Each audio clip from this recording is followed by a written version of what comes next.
सुप्रभात मेरे प्यारे बच्चों। बेटा जी, पिछले अध्यायों में हमने श्री राम जी के जन्म के बारे में और उनके विवाह संबंधित जानकारी प्राप्त की।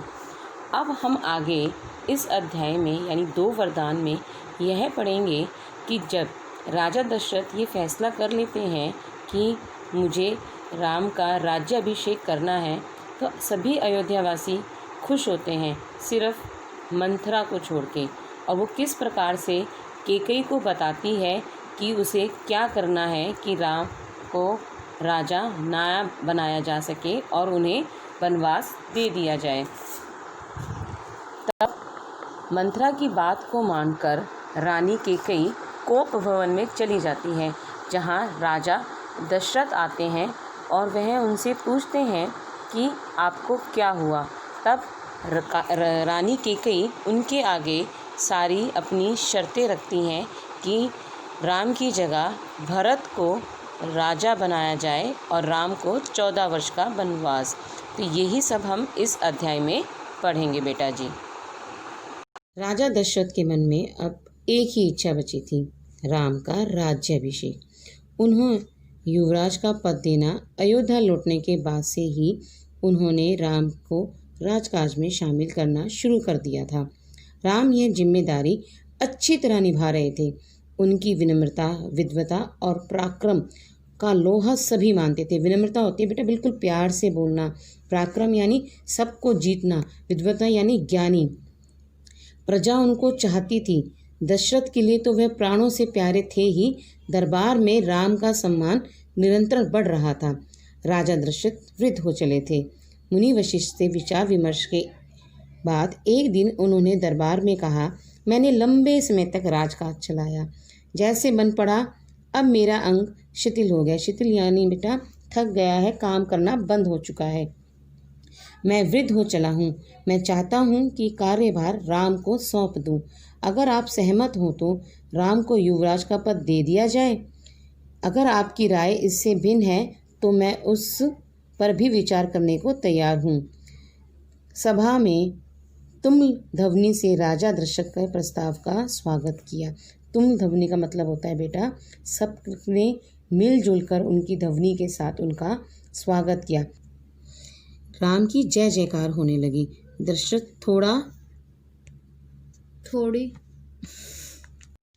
राम की जय जयकार होने लगी।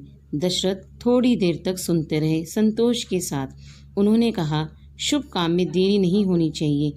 मेरी यह इच्छा है कि मैं राम का राज्याभिषेक कल सुबह तक कर दिया जाए। यह समाचार पलक झपकते पूरे नगर में फैल गया। हर जगह बस यही चर्चा थी। राजाभिषेक की तैयारियां शुरू हो गई। भरत और शत्रुघ्न उस समय अयोध्या में नहीं थे। वे अपने नाना कैकेयी राज के यहाँ गए हुए थे। भरत जब भी अयोध्या लौटने की बात करते, नाना उन्हें रोक लेते। भरत को अयोध्या की घटनाओं की सूचना नहीं थी। उन्हें अपने पिता के निर्णय के संबंध में भी नहीं पता था।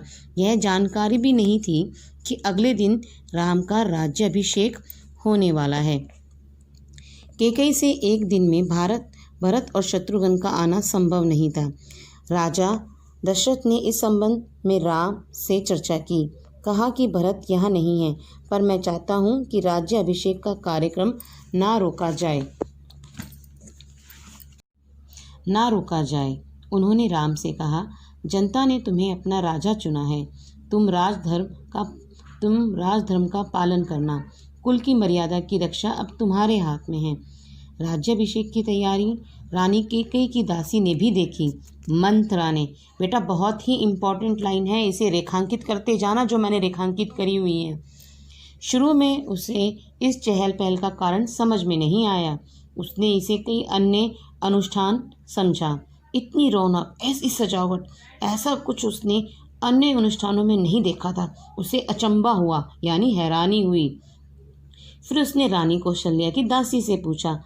उसे तब पता चला कि कल राम का राज्याभिषेक होने वाला है। यह उत्सव उसी के लिए है। मथुरा जल भुन गई। राम का राज्याभिषेक उसे षड्यंत्र लगा, कैकेयी के विरुद्ध। वह कैकेयी की दासी थी बचपन से। कैकेयी का हित उसके लिए सर्वोपरि था। सर्वोपरि मतलब सबसे ऊपर। मंथरा उसे अपने हित मानती थी। वह केकई की मुंह लगी थी। रानी केकई भी उसे बहुत मानती थी। क्रोध से आग बबूला मंथरा रन निवास की ओर भागी। सीधे केकई के कक्ष में वह हाँफ रही थी। क्रोध में चेहरा लाल था। भागने के कारण सांस उखड़ रही थी। उसने रानी केकई को सोते हुए देखा। इसी तरह स्वयं को संभालते हुए मंथरा ने कहा, अरे मेरी मूर्ख रानी, उठ, तेरे ऊपर भयानक विपदा आने वाली है। यह समय सोने का नहीं है, होश में आओ। विपत्ति का पहाड़ टूटे इससे पहले जाग जाओ। रानी केकई नींद से चौंक कर उठी। उन्हें मंथरा की बात समझ में नहीं आई। बात क्या है? तुम इतनी घबराई क्यों हो? सब कुशल तो है? उन्होंने पूछा। कैसा कुशल, कैसा मंगल? सब अमंगल होने वाला है। तुम्हारे सुखों का अंत। महाराज दशरथ ने कल राम राज्याभिषेक करने का निर्णय लिया है। अब वह राम युवराज होंगे। अरे यह तो बहुत शुभ समाचार है। केकई ने प्रसन्नता से अपने गले का हार उतारकर मंथरा को दे दिया। मैं बहुत प्रसन्न हूँ। राम युवराज पद के लिए हर तरह से योग्य है। रानी, तुम्हारी बुद्धि फिर गई है, मति मारी गई है। सवाल राम की योग्यता का नहीं है, राजा दशरथ के षड्यंत्र का है, तुम्हारे अधिकार छीनने का है। मंथरा ने हार दूर फेंकते हुए कहा, यह षड्यंत्र नहीं तो और क्या है? कल सुबह राज्याभिषेक है और भरत को जानबूझकर ननिहाल भेज दिया गया। समारोह के लिए बुलाया तक नहीं। केकई का स्वर उग्र हो गया। उन्होंने मंथरा को डांटते हुए कहा, राम के प्रति मेरा अगाध स्नेह है। अगाध मतलब बहुत अधिक। वह मुझे माँ के समान मानता है। तुझे इसमें षड्यंत्र दिखाई देता है? इसमें षड्यंत्र नहीं है। राम के बाद भरत ही राजा बनेगा। राजा सर्वदा ज्येष्ठ पुत्र को ही मिलता है। मंथरा पर इस फटकार का कोई प्रभाव नहीं हुआ। उसके लिए यह दशरथ का षड्यंत्र था। वह रानी केकई को पलंग पर बैठ गई, उनके बहुत निकट। केकई की चेहरे की ओर देखते हुए उसने कहा, तुम बहुत भोली हो, नादान हो।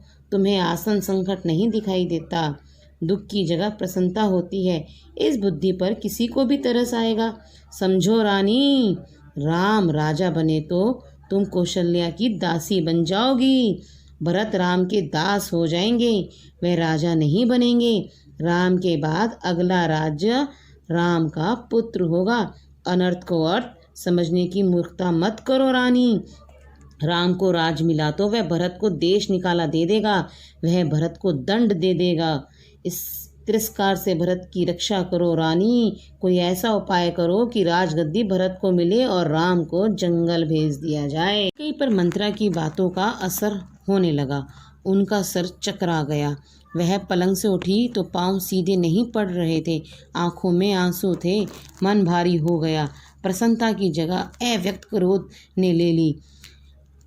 मंथरा के तर्कों में उन्हें सच्चाई दिखने लगी। तुम ही बताओ, मैं क्या करूं? केकई ने आंसू पोंछते हुए मंथरा से कहा। मंथरा पलंग से उठी, केकई के पास जाकर खड़ी हो गई।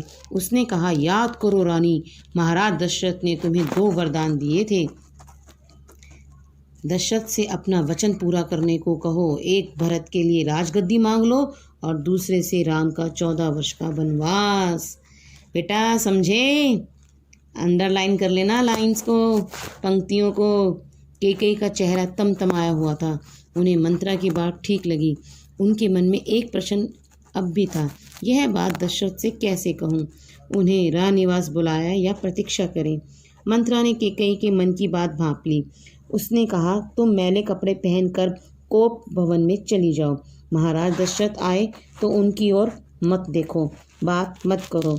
तुम उनकी प्रिय रानी हो, तुम्हारा दुख देख नहीं पाएंगे। उसी समय तुम्हें उन्हें पिछली बात याद दिलाना और दोनों वचन मांग लेना। मैं ऐसे ही करूँगी। महाराज का षड्यंत्र सफल नहीं होने दूंगी।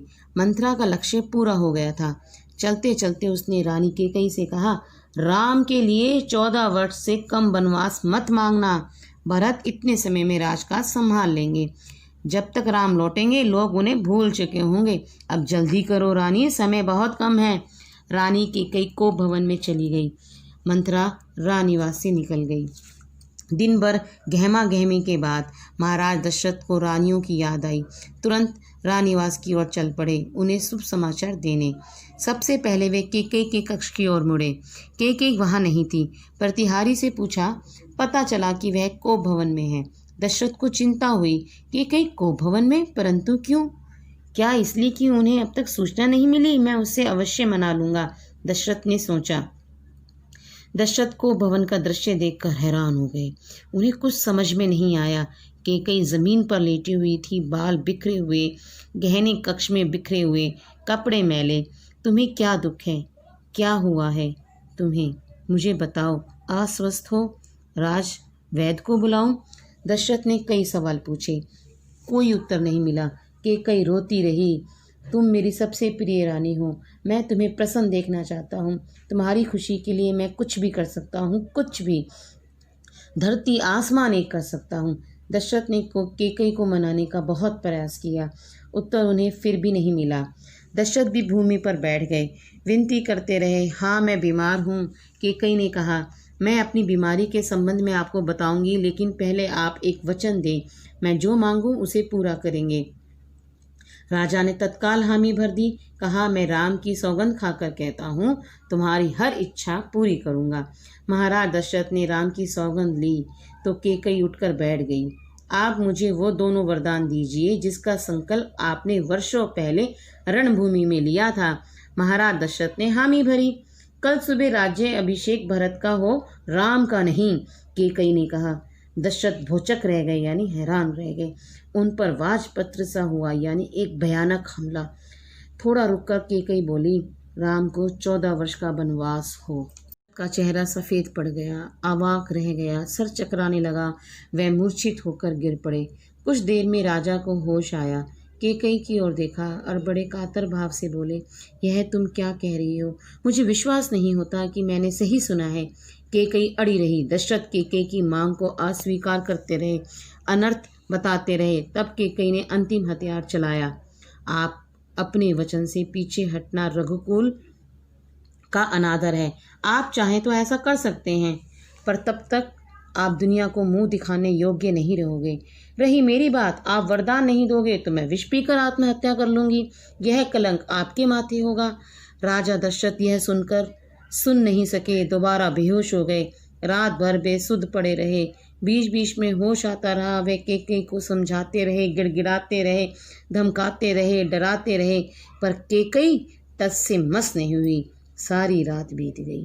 तो बेटा जी, आपने इस पाठ को अच्छे से पढ़ना है और इसमें जितनी भी मैंने पंक्तियों को रेखांकित किया हुआ है, आपको उन पंक्तियों को रेखांकित करना है और अपने आप ही प्रश्न लिखने हैं और अपने आप ही उत्तर लिखने हैं।